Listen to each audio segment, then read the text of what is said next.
Hello and welcome to another modelling video. This is Alan from the Mecha Man at YouTube with another theoretical discussion. Today we're going to be looking into the judging criteria of the Gunpla Builders World Cup, or what has been noticeable for later years, not so much earlier years or the Bakuk. As the previous video, we discussed rules in how to prepare and enter a model safely to the Gunpla Builders World Cup to be fairly judged, as well as not instantly disqualified based off the tricky rules given by the Bandai HobbyNet website. Now, we go on the Bandai HobbyNet website or the info guide to any of the countries or heats you're entering into the Gunpla Builders World Cup. You'll see a very familiar and usual lines of what is the set criteria. Across all platforms, including other competitions, it is universally read as the criteria for judges will be its craftsmanship, painting and idea, brackets.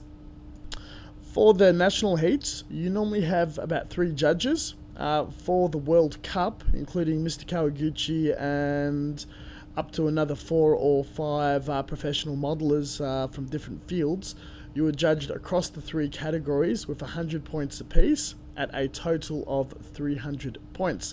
This is an example of a scorecard in this current picture. Now, unfortunately, unlike a IPMS or other traditional model shows, it's not as simple as deducting points for each category. If you see a nub mark or obvious model mistakes, the points go down, or if there's any flaw in the paintwork like orange peel or whatnot, that also drops down. The most important thing that the biggest killer, if you are up to scratch and you're able to polish your methods and technique, is the choice of the kit and the concept, the story it tells, it's displayed, all that sort of thing. And it might go down to personal preference, though as explored in this video, it goes down to the corporate requirements of Bandai and something that's marketable or advertisable friendly to sell the concept of Gunpla or scale modeling or the Bandai product to the masses. So when encouraged and confronted to enter this competition, we're given a lot of promotional material of winter trip to Japan, big trophies, pictures of accessible work, and a very misguided set of instructions or rules. Yet there is a set of inside information that's being traded around some modelers that is not accessible to everyone through Google searches or research or in a question or answer session. This could also be the case of on forums and outlets where there are competing modelers or judges and beginner modelers. The correct questions are not exactly asked, thus the information not given out. Now, where I do blame Bandai, the Gunpla Builders World Cup organisers, the events, the venue, all that crowd, is the lack of communication from the event and the organisers to the consumers or people entering. Now, I understand there is a bit of a language gap and it goes across many different countries. Unfortunately, the Bandai hobby site is not very user-friendly or easy to access. In the marketing material, it doesn't lead you to the sets of rules immediately or the guidelines. And the guidelines set in English does not correspond to what is put up by the different national countries and their registration website and what's under the label of that country and the Bandai hobby site set of rules, which is normally written in lengthy and disjumbled, poorly translated. Now, if you have not seen it, I highly recommend watching my video on dissecting and analysing the Gunpla Builders World Cup rule set from 2017. I think this will be a regular series where I'll look at new editions of the rules and give a bit of a perspective from my point of view of the message that's being perceived. But from the judging criteria, we're greeted with this large list that is sort of unorganized, covering eligibility, more or less if you're living in the right region and able to attend the event. Very straightforward. Rules, which pretty much outlines how large your diorama or model can be. Being one person to make it, you're the only person who has made it, and the one that will sting you the most. Prohibition. This covers a lot of different and random subjects, from morality, what is considered decent or sexual or violent or racy, and certain messages that you can't put into a model, personal information, and other things that sometimes swings between political, slanderous, 3D printed, not 3D printed, mimics other people's work, and the most important, third parties' copyright. Now, what is very frustrating about this third point is where it's listed on certain websites and rule sets is not exactly the same from the Bandai HobbyNet website and other websites hosted by those national companies or countries such as Smash in Australia, Bluefin in the United States. This needs to be looked at very carefully and to favour the Bandai HobbyNet rule set. As this is a competition, an event that targets invites both professionals and amateurs, these rule sets and guidelines are very, very serious and hardcore, to the point that misstepping or putting the wrong thing on the table or the glass cabinet can make you legally liable, and Bandai is more than happy to chase compensation out of you.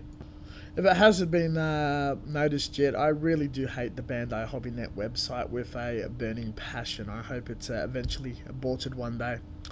Now, while doing research on the topic before I indulge in my own points of views, I come across the Child of Mecha blog on It's All the Judge's Fault.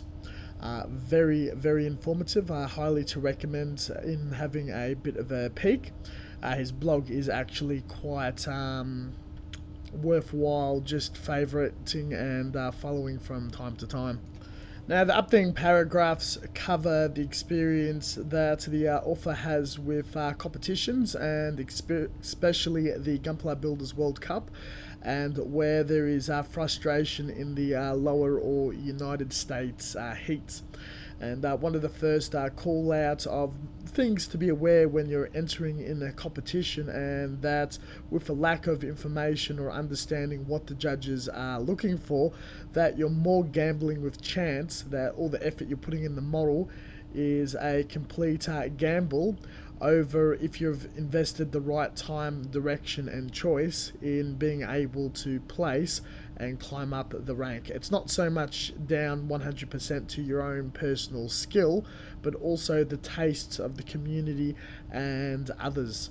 It is also pointed out by the author there is a good chance or past incidences where the judges of the competition has been outsourced, as a lot of the talent is entering building the models and may not have the competence to analyze, judge and place a model in the look of do they favour it or like the concept or style or choice over if the construction and finish of the kit is deemed to the point where it is superior of one model over another.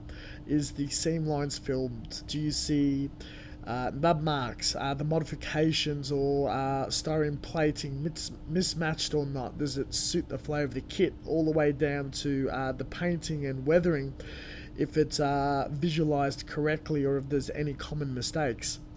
As judges are guaranteed to never be paid, and most likely volunteers, having someone of a suitable enough skill set and not biased towards the community can be extremely hard to come by. Now, sometimes you can hire someone who's a very skilled modeler, excluding themselves from the competition, and they are over-analyze in the skill set according to their perceived intentions of what's important and what's not, and the balance of modeling skills to how complex the build is with a lot or little mistakes.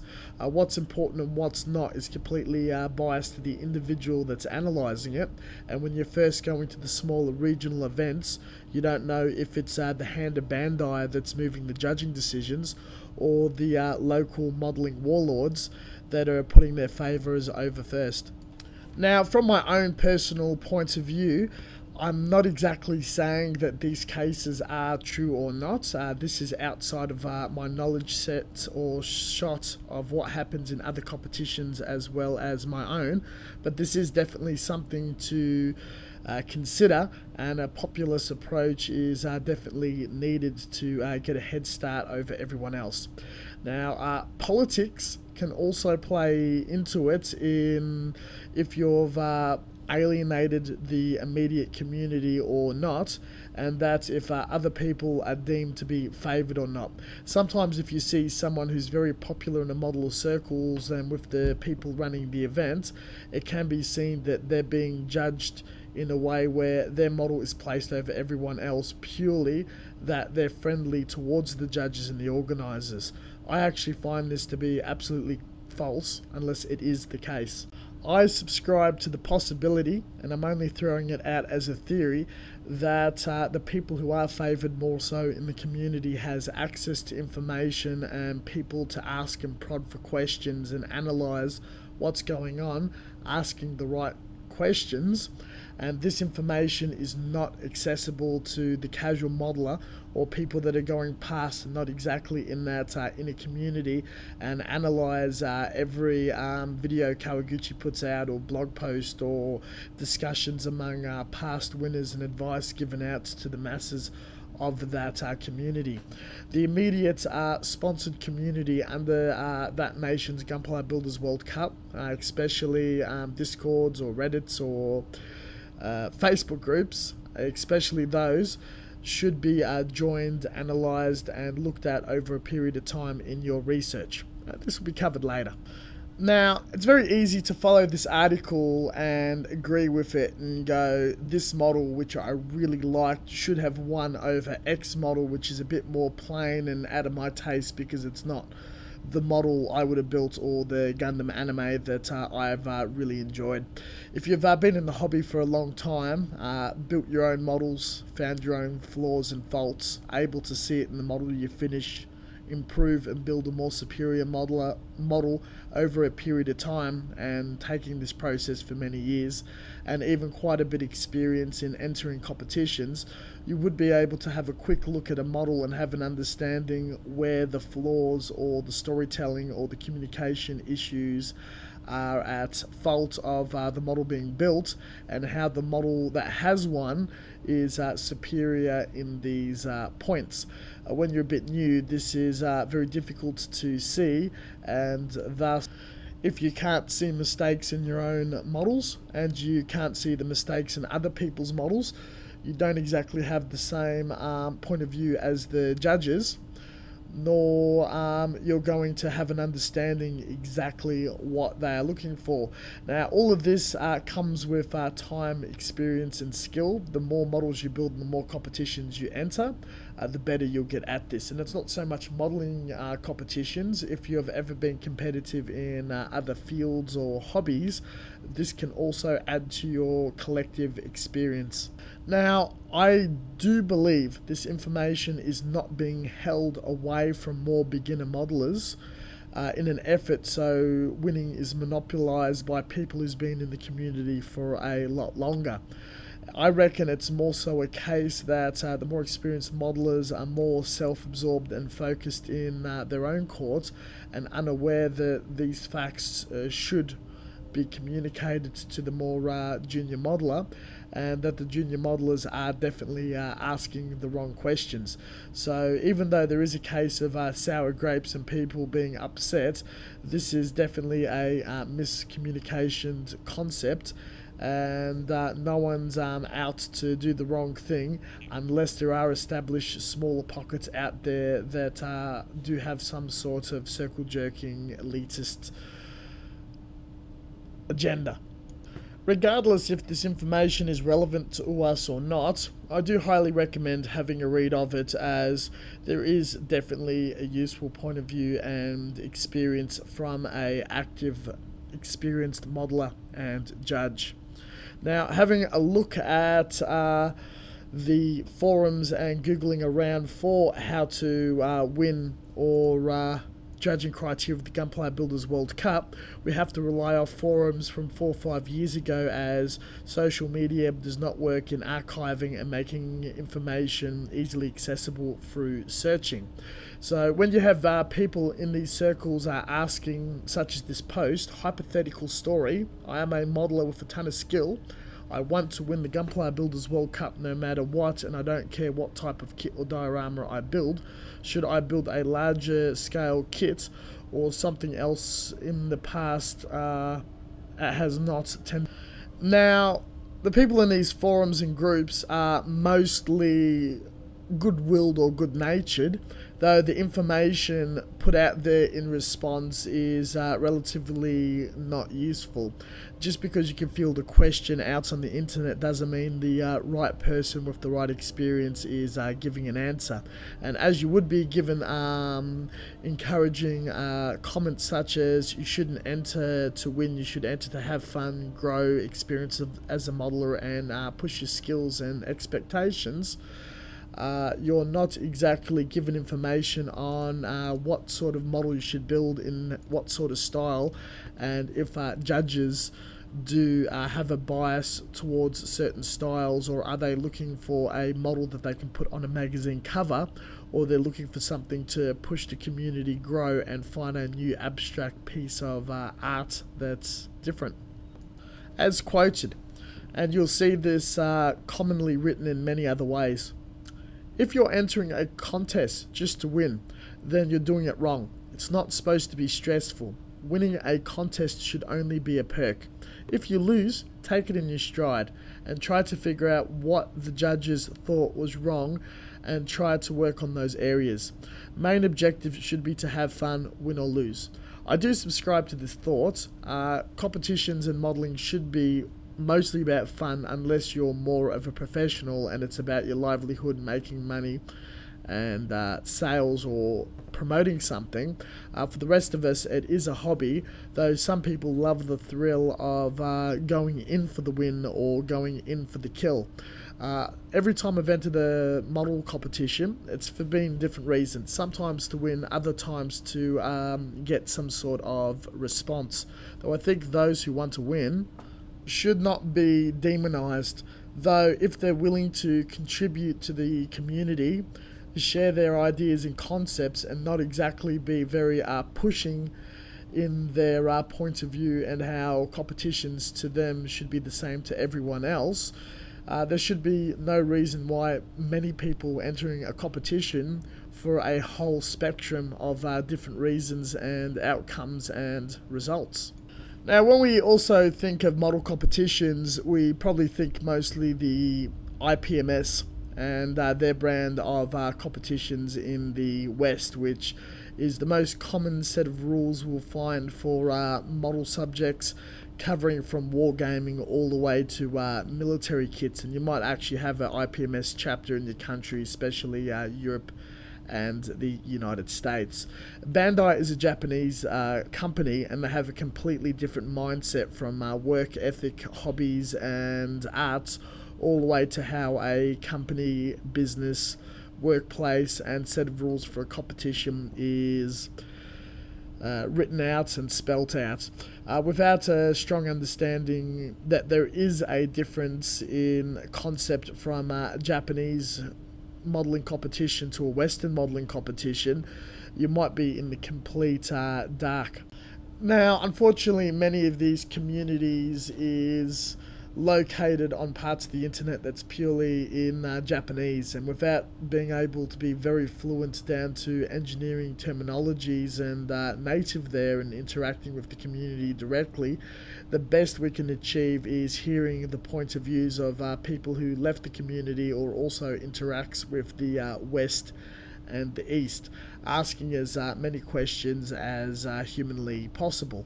Now, with the Japanese hive mind sense, I have a bit of experience in that area in martial arts, studying kendo, the art of Japanese swordsmanship using a bamboo sword. This was very useful where when we were being instructed by our teachers and had the class broken down in ranks that you achieve and receiving lessons, someone that is lesser is not exactly allowed to go to someone of equal status or higher and go, I've noticed there's a mistake in the technique of your fighting, and if you do this, you will pretty much improve. Lessons are given from the top, and it trickles down as second-hand information, and you're at the whim of who's at the top of what information is exactly parted. Another type in criticism, talking to a friend who works there and teaches English. When you're being criticised for your work, it's done in an almost indirect sense as not to. This huge cultural gap, which is not exactly understandable by someone who involves themselves in that community, can be extremely frustrating, or again, you're playing exactly in the dark. Now, the judges are accessible, especially Kawaguchi if he is hosting or attending the event in person. You are able to ask questions and direct criticism or feedback. This is an absolute must. Highly recommended you do so, but the most obvious and flaring errors will be the first thing that will be brought to your attention, and then it's up to you to pretty much decipher and find out how you can utilize that in your work.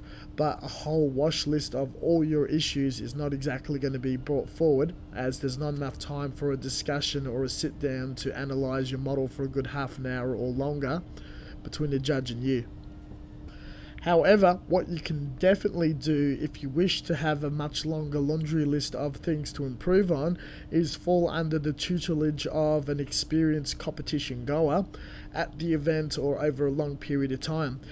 See and study who's placed in the competition from first, second and third, and who's also placed in previous years. Pick their brain and ask them to look over your model and critique them as far as you can. I know in the Australian community, people such as Scott Taylor, Josh, and other past winners are more than happy to sit down with you, pick many points that are technical or basing or storytelling, and direct you in the direction that you need to go. This activity of analysing your model and having a discussion could be the best thing you can humanly do to increase those chances. The higher ranked or better the modeler, the potential that the information you're receiving is closer to the truth. Now, there is no fear that these modelers are holding a monopoly. Yes, there will be one or two secrets in their stash that they'll keep, but most of the time, 90% of modelers do wish to make friends with other modelers, talk shop, as well as improve those under them in the for the better of their community. Now, when studying work of past winners, and especially the World Cup winner, there are a few traps many modelers in discussion online fall into when designing their models for next year, in that they reckon that a larger model will win, or a model with more detail or more bulk or more weapons or from a certain series is going to be superior over a slender model or a flying model or a space model, or something that has a giant diorama to no diorama, or if it has to be master grade or only a high grade. There are preferences from Bandai and the judging that they do prefer known models or popular Gundams and newer kits, older kits, but styles, it's a different story. A good example, the picture of the Gundam on the screen right now was a winner in the Japanese heat many years ago. And this led to the discussion of why do clusterfuck kits, or a kit with so much player plate, so much added detail, so much added parts, wins over something that's more simplistic and down to earth. And it was perceived and believed even by myself, that the judges preferred overly detailed, overly complex mass models. Now, the truth was, this kit was the best kit on the day and did not exactly fall into the perfect preference that the judges want. But what was important, that it was very photogenic, it based well, and you were able to put it on the cover of a magazine. It looked amazing. But that amazing look was not down to the fact that this model has spent 2 years and clustered 1,000 bit of details in kits and small chopped up parts to make something that was so visually busy. It is very possible for the judges to enjoy and award a lot more simple model on a standalone base with no extra material. Another year, this high new, which from a quick glance looks just like a out-of-the-box build. This won over a bunch of models that were quite clustery, large, overly complex, overly detailed, or very action-based, very fluid in motion dioramas that tells quite a complex story. When we're looking at the very top of the competition, the points and judging is very, very harsh, and it goes down to half points in very, very small, particular nitpicky details that you're not able to understand or pick the brains of the Japanese judges. And at that top of the game, you are really playing with chance or gambling. At the lower levels, it doesn't exactly have to be there, but this model I like to see and look at as the perfect concept of what the judges are definitely looking for, opposed to the large, clustery blue mobile armor. Now, I love both models. They're great, and I'll look at them all day. They both look good on a magazine cover. They both look good as is. This Hainu looks absolutely amazing. It definitely tells a story. You can look at the detail. It's a brand spanking new factory fresh mobile suit. There's many different panels that show where maintenance crew can access, open up, do maintenance. There's warning labels of where aspects of the weapon is dangerous to the maintenance worker. And there's just that much detail packed into it. At a more closer look, it actually looks like a scaled down version of what a real weapon of war in space would look like. It's absolutely genius. It is rumoured that the modeler took up to 2 years to make, and at auction fetched for many to thousands of dollars. This is definitely a beginner kit to study. The paint scheme is very, very simple, but all the effort has been put into the build. There is a decal scheme. It is very, very clean, though construction is a very high point in improving a Gundam kit, which is designed to pop out of a mold very easily, snap together for casual modelers or toy collectors. And a lot of these faults, such as not very sharp chamfers or bulky V-fins, and it being modified and scribed and carved into something that is scaled off what is potentially reality. Another fault you can also easily fall into is keep looking back in the history of multiple winners or past winners, and we can see some really fluid, really amazing builds that are just absolutely out there. It looks like a completely different animal or falls outside the Gundam universe. The point that Bandai really wants in investing so much money in the Gunpla Builders World Cup is it gets media attention in magazines, TV, blogs, news, all sorts of things. And people are seeing the Gundam product, they get inspired, they want to go out, buy a model, build it for themselves, thus Bandai profits. Going outside of what is a popular model and what clearly looks like a Gundam to something that's completely different may lose favour, because Bandai has an agenda to sell a model that's newly released and expensive. This is a cool kit, and in the end of the day was the best kit on display, and that's what it comes down to when you are there. Though the Hainu that we saw in the previous picture would probably best it down to the fact that Bandai, with that image on a magazine article in blogs, can sell more master grade Hainus. It is recognizable, seen, and everyone can identify that, down to my mother walking past and looking at an open blog, that it is a Gundam. Where this thing, at a quick glance, you're not 100% sure what it is, besides that it is a really cool, wicked mecha. So when you're looking at the model, you have to consider when people walk around a model competition, there will be a quick glance and they walk past, and there'll be those that will be bending over and taking a very close look and study. You want to target the people that just quickly glance it. They need to recognize the story and the fact that it is a Gundam product. Now, the judges travel from competition to competition. They work with Gundam, they live, breathe, eat Gundam. They very quickly get bored of Gundam. You need to build a Gundam, you need to make it look like a Gundam, but you need to make it exciting. So again, the criteria: looks great on a magazine cover, looks great when you're just walking past and having a very, very quick glance, reels in with the detail, captures scale in a miniature that it practically is built like the real thing, imagining a real robot. Looking at the Odaiba Gundam and Unicorn Gundam is also a really good example of something to study, as well as other people that do tutorials on panel line scribing and axis panels. Some people could get bored of the constant axis panel modification, though it is what's popular, it is what judges and individuals are looking for, and the direction to head into. It's recognizable, it's a very, very current kit.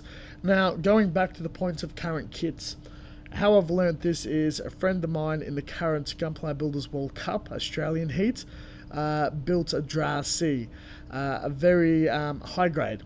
It is a Zionic suit. It's from a very, very old anime. It's a cult favorite. A lot of very hardcore Gundam fans either love it or hate it, but it's not very well known. And his advice directly from Mr. Kawaguchi was, it's too obscure. Next time, build a Gundam that's more popular. And that was actually really shocking when he told me and other people. And it's something that is definitely worth sharing out with the masses. So down to the choice of kits, you can't exactly target your own taste, but more so what the taste is to the marketing department of Bandai. Now, another trap people fall into is, because a past piece has won, the idea is to mimic. There are some aspects that are ideal to mimic. Josh Dara with his builds is really good to take inspiration and take with you and build kits. Again, with that Hainu. Though some of the other kits that are just breathtaking and amazing, like this QBLA, I love it to death. And again, this kit was the best on display in the competition that it was hosted at. But copying that concept and also doing an overly complicated QBLA or different model that's very similar in that style will unfortunately leave with a less impressive response from the judges. They've seen it before, they're looking for something new, particularly if it's not in their window of what's preferred. It is very important to consider the judges remember past builds. They remember when it's being mimicked. If you're being copied, the general public that walk past have a quick glance and move on, as well as the judges, you put that year of work copying another model that put a year of work in, people are simply going to walk past because it's definitely been done again. This leads to, it's very difficult to do a fantastic new approach that no one's ever done or done for a very long time, and what's preferred, what's popular, what's on a magazine cover, and what Bandai can sell. Another piece of homework: instead of studying past winners to have an idea of what the judges are looking for, have a look at the covers of many different model magazines, not only Gundam, other mecha, military, all sorts of stuff. They're the sort of wow factor, eye candy, and what just catches that people want to see, that they want to see in a competition. How a model tells a story composed and outline outside of Gundam can definitely be translated into a Gundam model and diorama. Do a Google search and have a look for as many magazine covers as you can, and if there's a spread that shows the model in other angles as well as a write-up, buy that magazine if it's in your native tongue. The model also needs to look good and tell the story in one angle, face forward. Other angles could also look good, but focus at that one point. Put all your modelling efforts in that front face and not necessarily the back. So we've finished the competition. We're inspired. We want to build a kit. We want to enter the Gunpla Builders World Cup. We want to get as close to winning, placing, or improving our skill opposed to our peers that may or may not have won, as well as impress our seniors. You're going to have to go down to designing your project, your model, your diorama, your work, as well as the schedule.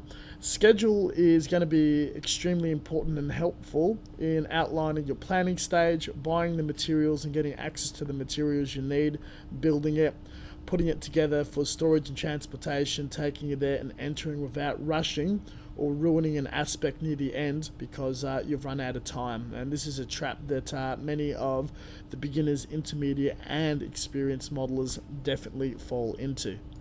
Now, in your homework and research, which we'll get back to later, using reference material to build and paint the style of your kit is ideal to study in telling the story and fleshing out what has happened to the Gundam mobile suit, where it's going, what it's doing, who, what, where, how. Now, ideally, we watch the anime, not the whole series, probably a few episodes to see what happens to the mobile suit when it fights, where does it get hit, where does it scrape the buildings and whatnot with its feet and whatnot.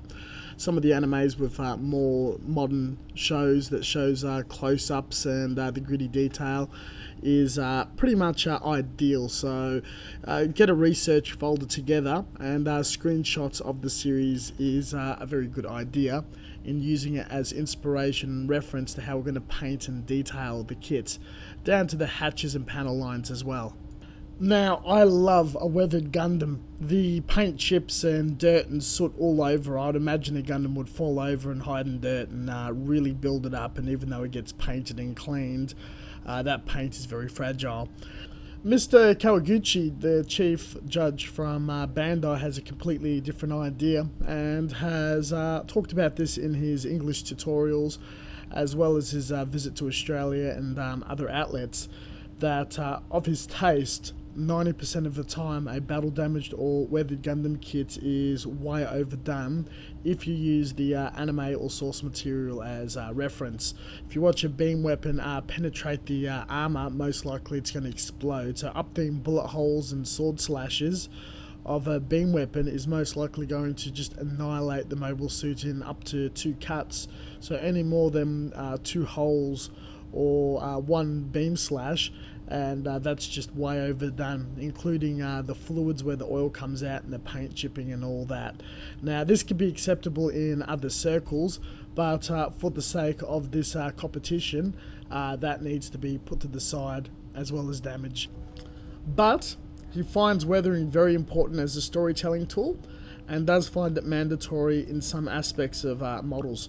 If you're depicting a kit flying around in space in combat, a hangar, he says, imagine that there's a lot of space rubbish, meteorites, small rocks, junk floating around. And as your Gundam is flying, they hit certain strategic parts and chip the paint.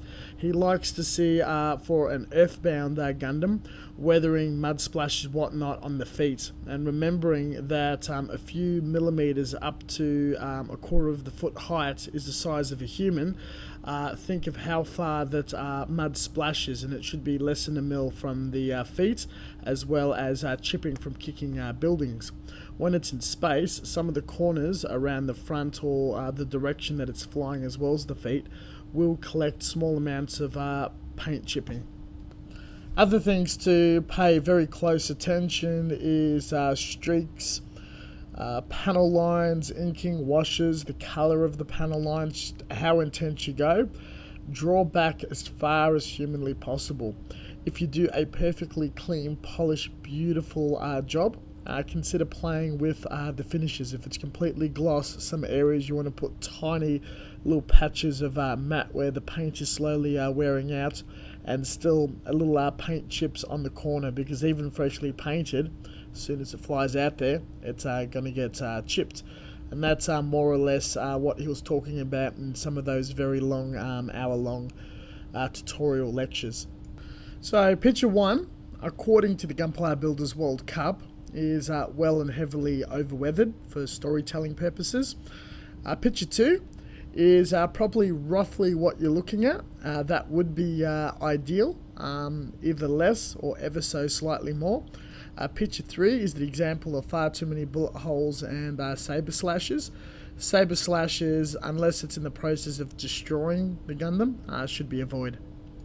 Now painting, just a really neat, nice base colour coat across the kit is ideal. That would work well, though can be a tad boring.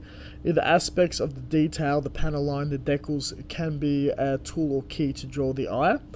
A little bit of light gradient, focusing the eye to higher areas where it's a lighter colour and lower areas where it's shadowing is also equally quite nice. Avoid using black and white for your shading. Use other colours. Black should only be used once you want to go absolutely dark.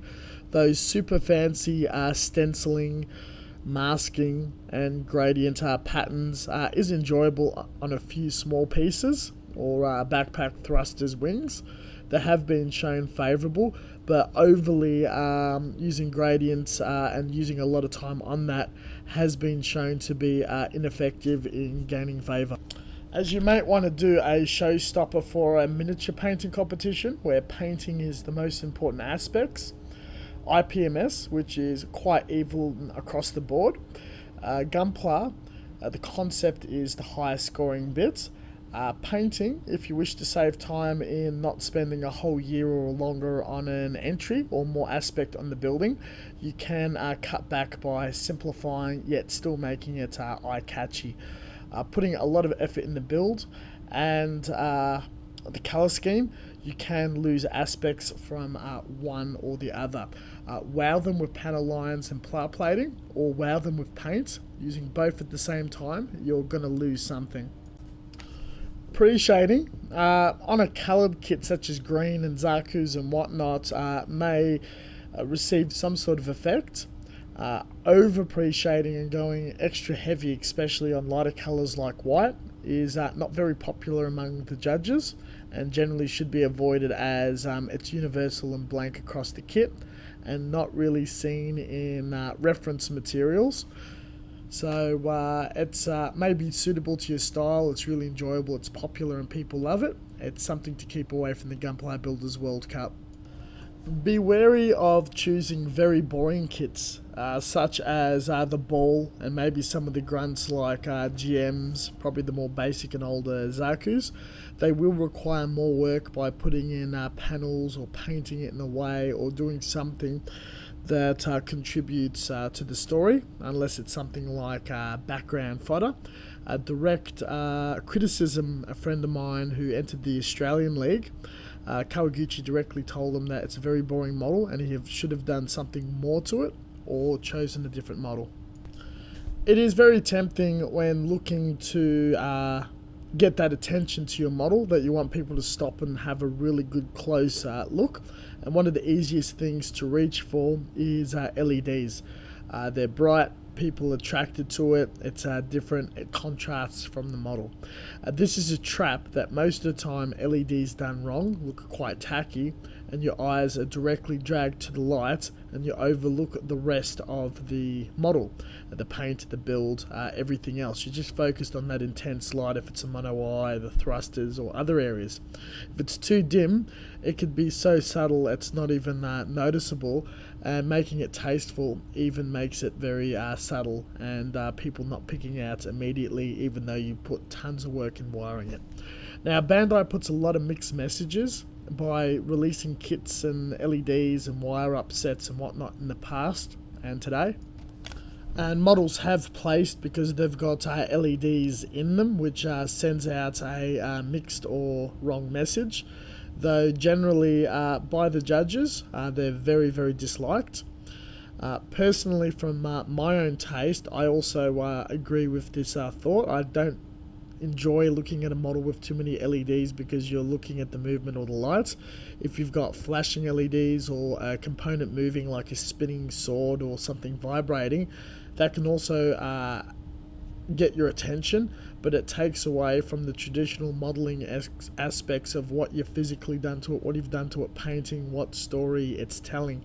It's your mind goes in the state of ooh, bright, shiny, opposed to what is it doing, what's the story, how can I depict it. It is ideal to just avoid it or let it go. Using it as scenery or in the diorama to bring attention to the thing can work out, but it needs to be very well designed and thoroughly tested. And it's also hard to predict the lighting conditions or the environment it's going to be in its glass cabinet or whatnot, even though it's the multiple sites in multiple years. Sometimes the cabinet has lighting, sometimes the door in the venue opens or closes. You can never judge it just right. Dioramas can be your friend or your absolute worst enemy. Some of it's personal theory, some of it is theory from other modelers, others is judges' feedback. If we're looking at what Bandai's goal is to slap a model on a magazine cover and sell kits, you want the diorama to complement the kit, not be too complex or stand out, yet still tell a story, yet bring attention and frame the model and the Gundam itself. The picture here is a diorama I love to bits. I think it's fantastic. It blends in, it plays with camouflage and all sorts of stuff, but at a quick glance it's just a desert canyon look, and when you look closer you've got this vast, amazing story.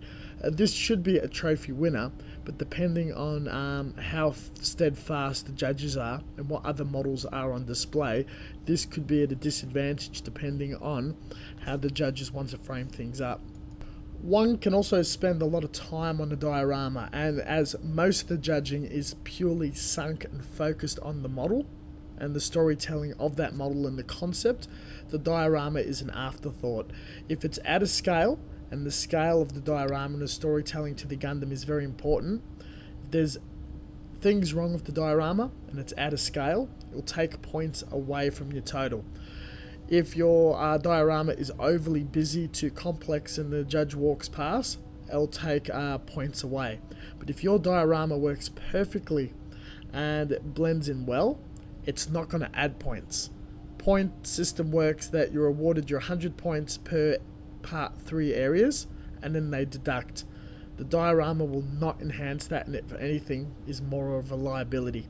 So it has to be interesting, fantastic, well made, but simple. Do not overcomplicate it. Do not put too much attention, detail or work in it. Now, discussing movement versus static in a model diorama and storytelling can be very difficult to teach and showcase. There's very few modeling masters or examples to show where multiple models interact very naturally. That's why it's awesome to look at military dioramas of figures and whatnot, and how they come together to showcase a story in a vignette or diorama from the IPMS point of view. In Gunpla, this is very difficult, and very few have pulled it off well. Normally the models are too close together, or they don't look natural. It's like looking at two snapped Gundam kits or two toys within close proximity, opposed to real scale machines interacting in a war or maintenance effort, especially in combat. I've chosen these 3 images as they are models that I remember quite well over the years, in just being amazing examples. It's going to take a lot of blocking, design, drawing, and posing kits close to each other and taking photos before modifying and painting to get it right. If you feel you can attempt it, go at it. If you nail it, it's going to be memorable. If you fall short, it's going to drag you down, lose points, and it will be forgotten later. But it's something to be aware about when you're designing something. Most of the time it should be avoided if you're going for the quick and efficient manner of winning. 2 models or two really big towering models is not an idea. Something smaller like a mobile armor, a mobile worker, or figures in the foreground interacting with a larger model and a dominant main piece works super well. Two models where they're both the focus or one is dominant is hard to pull off in the storytelling scenario. Now, being the Gunpla Builders World Cup, the emphasis is the Gundam models or the Gundam models itself, your high grades, master grades, perfect grades, real grades, so on and so forth. Though Bandai has a humongous catalogue, and even though you do have things like the Figure-Rise, bust lines, the hard graph 35th machines, ships, Met Girls, SDs, figures, toys, a whole plethora of things, it's made clear that the non-Gundam franchise models such as any of the other Mecha kits outside the anime, or your One Piece ships, or some of your more bizarre Dragon Ball figures and whatnot, is definitely highly inappropriate to enter.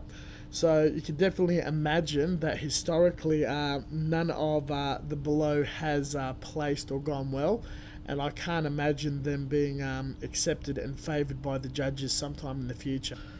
Other items in choosing a kit to completely avoid are vintage and older models, as they can be very charming and an extremely impressive feat to pull off by doing an amazing clean job detailing and modifying them to keep them up to date or have an amazing finish to stand with a modern kit.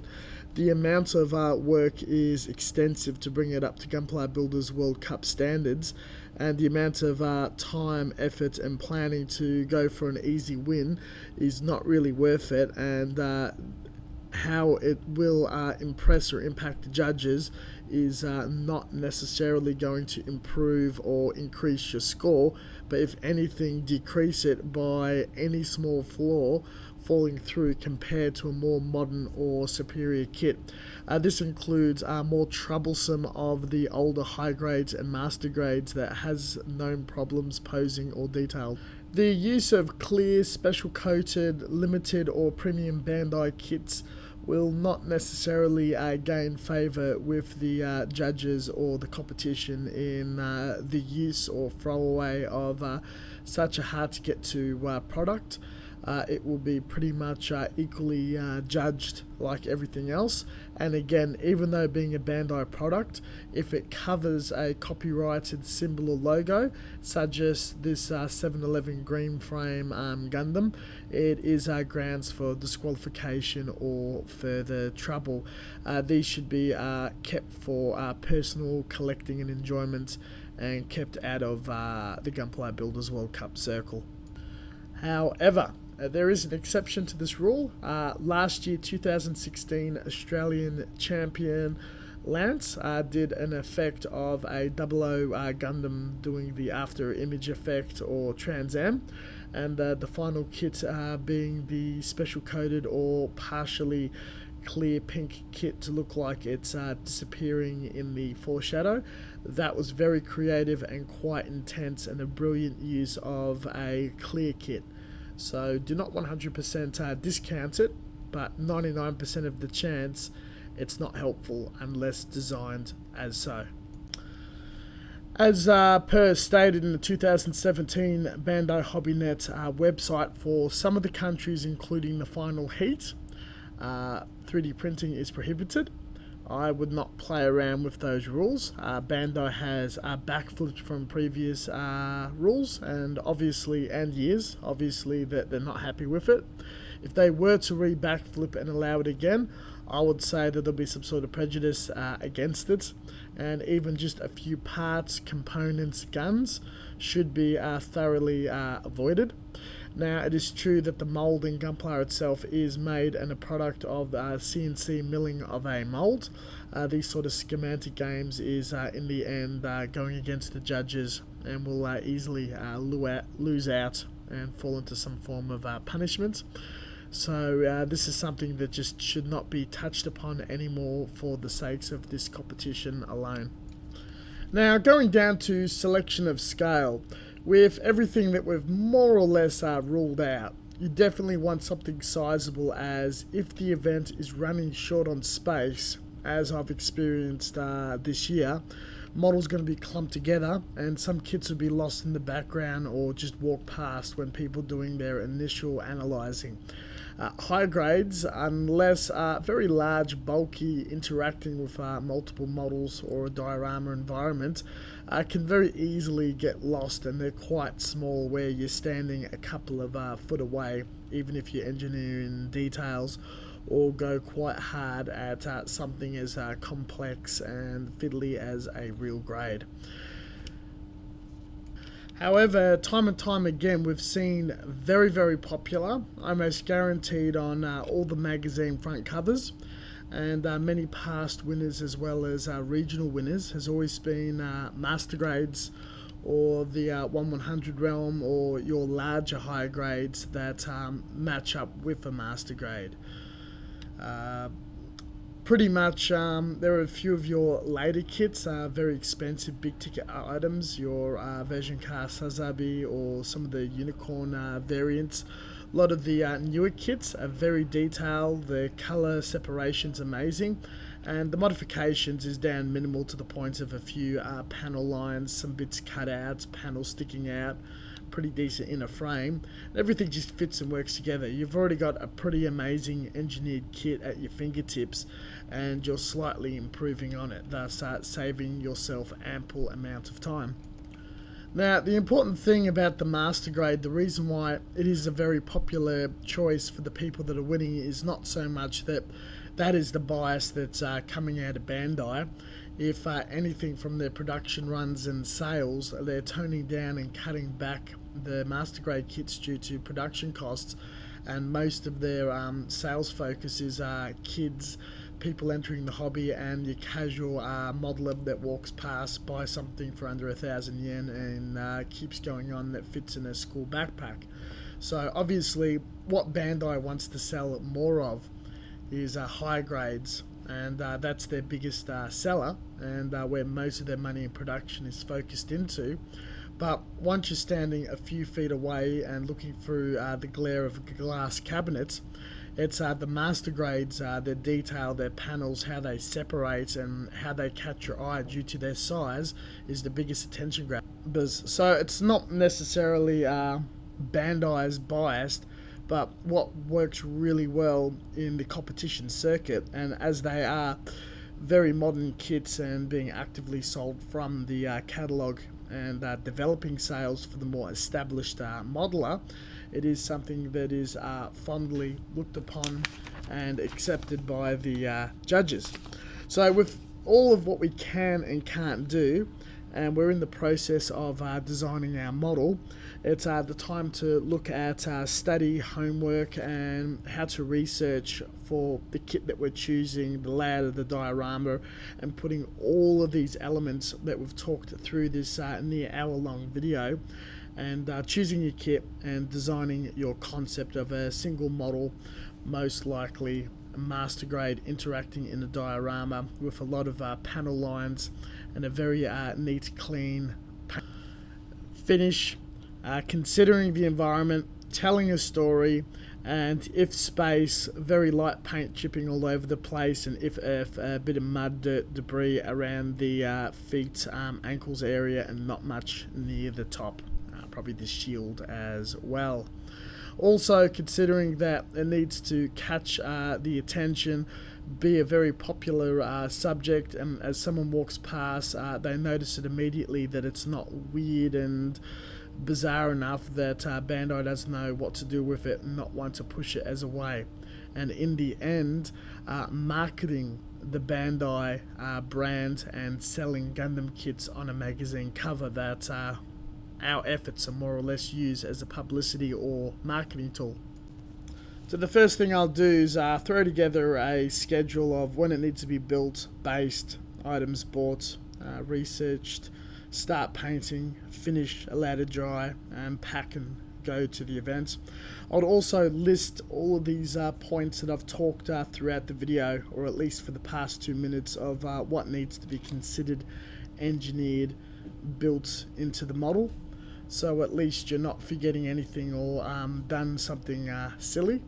Have a very good read and study of the rules, because forgetting what the limitation, prohibitions and whatnot can also untie you and just simply have you as completely disqualified. And update yourself with the rules. Have a look at them every few months. There is evidence, at least in my case, that they have changed the rules, and the rules are different in different locations. In your list of work to do, study the other competitions, but be mindful that just because it wins does not mean it's an ideal winning trend to follow through, or might peeve off the judges by copying. Talk to the judges. This is a journey over many competitions. You're not going to jump in and win immediately. That is a very rare occurrence. Join the Facebook and other social media communities, especially the one local to your community, so you can have a feel of the local judges and what's popular, as well as the larger international ones. Have a peek at what the Japanese are doing. Talk to modelers, especially past winners, very experienced individuals that has an idea and their take on what the nice winning mixture is. Download lots of pictures, keep them to a FAP folder or a research folder. Lots of covers of Hobby Japan or other magazines, past winners and excellent models. Download screenshots of the anime, have a good watch. Watch a few episodes of the anime, especially if there's an episode or a few episodes focusing on the environment or the sort of combat scene you're trying to tell. That will give you an idea how you can tell it. You do not necessarily have to be an expert on the anime or watch all of the different animes, but watching a couple of episodes, some of them are free to find on YouTube legally, will be of a massive help. And revisiting those pictures will also assist you. And finally, once you build your model, you're at the competition, win, lose or draw. Sit down with the other past champions, see if they can critique your model in greater detail than the judge. And most importantly of them all, get off the computer. Don't constantly research or spend all your time on social media studying, and actually get some modelling done. If you're not modelling for your entry, make other quicker models to sharpen your skills.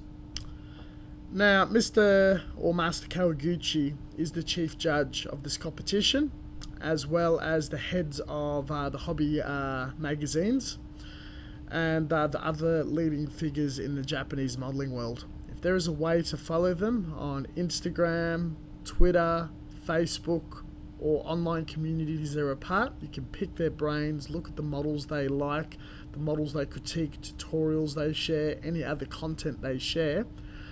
That's the sort of stuff you want to get the insight for what they're looking for, what they really like, and excellent insights. Definitely have a very good look into that. At least them like Max Watanabe and a lot of them, Google who they are, so you've got an idea at least where you stand in the modelling world compared to who they are and the models they make. Now in the end, this hobby is very subjective. These are all just speculations, and in the end it is a gamble, going down to the taste, what the judge feels, if the blood sugar levels are good or not, they had a snack, if the flight's been good, if they're happy or not. Everything goes down to the final day and who's the best on the day, who's favoured on the day. All these information and more information of what's the magic mix and having the best set of skills and building the best kit does not mean that through the eyes of someone else you're the best on the day.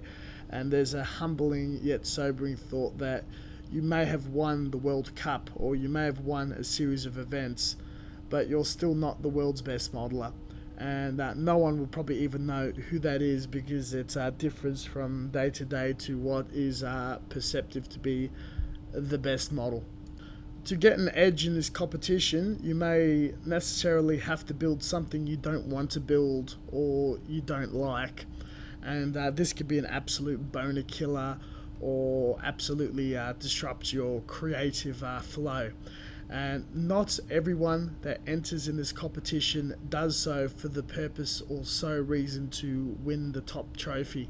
Other people have other reasons to either push their skills, get their name out, socialize and talk to other modelers, because everyone has something in common of entering and they're more likely to talk and make friends, break into those social circles, make a statement, make a meme, gain popularity online or online intimacy, pushing your YouTube channel or social media for the hell fun of it, to do a joke, or even as a big statement or fuck you to competition or Gundam or Bandai altogether.